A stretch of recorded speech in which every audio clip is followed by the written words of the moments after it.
दिल्ली के निजामुद्दीन में वाक़ तबलीगी जमात के मरकज में कोरोना से मुतासिर अफराद का मामला सामने आने के बाद हलचल मच गई है। अस्पताल के आला ज़राए के मुताबिक 20 से ज्यादा अफराद कोरोना पॉजिटिव पाए गए हैं। बताया जा रहा है कि मुस्बत केसों की तादाद बढ़ सकती है। निजामुद्दीन से मजीद लोगों को अस्पताल मुंतकिल किया गया है। तबलीगी जमात का मरकज खाली करा लिया गया है। कोरोना के मुश्तबा मरीजों को नरेला में शिफ्ट किया गया है।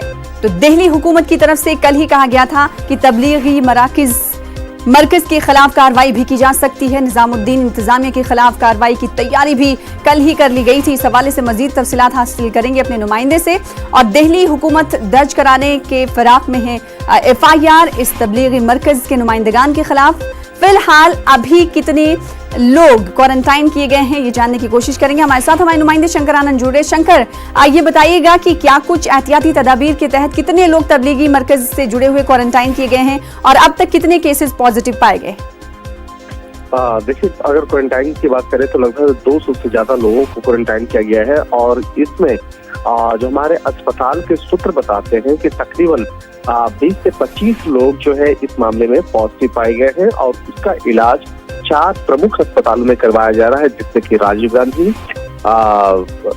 LNJP अस्पताल और इसके साथ ही पास में 2 और अस्पताल हैं जो नरेला और वेस्ट दिल्ली में पड़ते हैं। बकायदा वहां पे भी भेजा गया है जहां पर उन सबों का इलाज करवाया जा रहा है।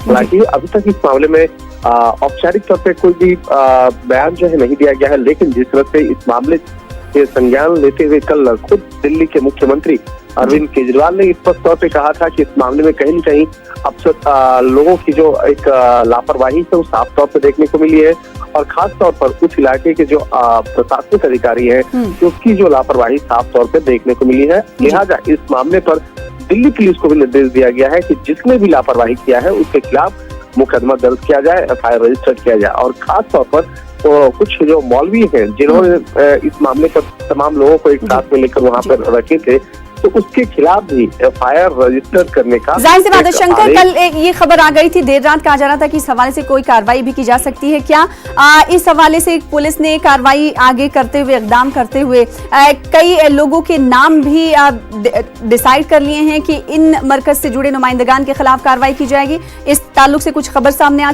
पाई है अब तक? देखिए, आज जो है इस मामले का जो FIR रजिस्टर्ड होगा, आज औपचारिक तौर पर उसकी पुष्टि भी की जाएगी। और ये फैसला जो है कल देर रात में लिया गया था दिल्ली के मुख्यमंत्री के द्वारा।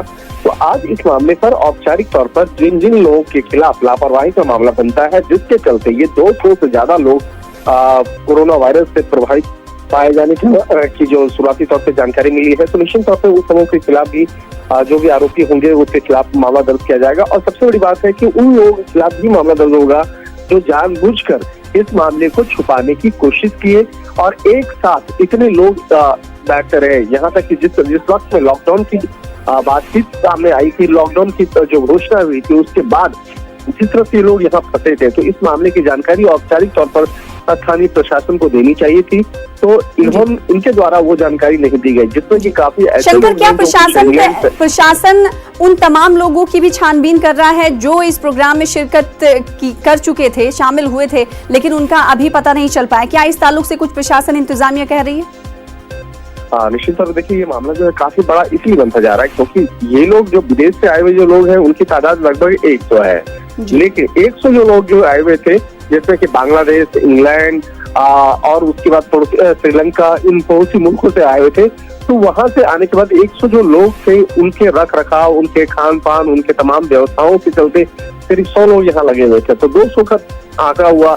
उसके बाद कई स्थानों पे लोग जाके मिले, कई लोगों से मिल रहे हैं, बातचीत कर रहे हैं और जो धार्मिक जो एक यात्रा है बकायदा वो कर रहे हैं। तो किन किन लोगों के साथ मिला गया है, वो चेन जो है वो बनाने की कोशिश दिल्ली पुलिस कर रही है, जिसके मार्फत ये इस बात पे पता चलाया जा सके कि किन किन लोगों के साथ मिला है और क्या उन लोगों की अभी हाल फिलहाल में कोई मेडिकल टेस्ट हुआ है या नहीं हुआ है। अगर हुआ है तो उसको छुपाने की कोशिश तो नहीं हो रही है। तो उन लोगों को ढूंढने का जो एक प्रयास है वो दिल्ली पुलिस एक बड़ी चेन बना करके उसको प्रयास कर रही है। इसके लिए उन तमाम लोगों का बयान जो है वो दर्ज कर रही है और अलग अलग टीम जो है वो पुलिस की जो टीम है वो इस मामले में बयान दर्ज कर रही है, जिससे कि ये पता चल सके किन किन लोगों के घर पे जाके मिले हैं या कहीं पे जो संस्था है, जो उन लोगों के जगह पे जाके मुलाकात किए हैं, ये मस्जिद या कोई मदरसा है वहां पे भी गए थे, तो उसका जो एक रिपोर्ट है, उसका जो खाका है वो खींचने की कोशिश की जा रही है, जिससे कि उन लोगों को सही वक्त पर अस्पताल में भर्ती कराया जा सके और ये इस जो बीमारी है, इस बीमारी की जो चेन है उसको तोड़ा जा सके, क्योंकि कहीं न कहीं इससे जो प्रभावित जो है काफी लोग होंगे। और इस मामले की गंभीरता को देखते हुए उन तमाम लोगों से भी अपील की जा रही है, चाहे निजामुद्दीन गागे की बात हो या आसपास का इलाका हो, वहां पे लोगों से भी अपील की जा रही है कि अगर आप लोग को कुछ जानकारी मिले तो आप लोग खुद आइए और आके मेडिकल टेस्ट कराइए, क्योंकि यहाँ पे सिर्फ मामला आपका नहीं बल्कि आपके परिवार से भी जुड़ा हुआ मामला है।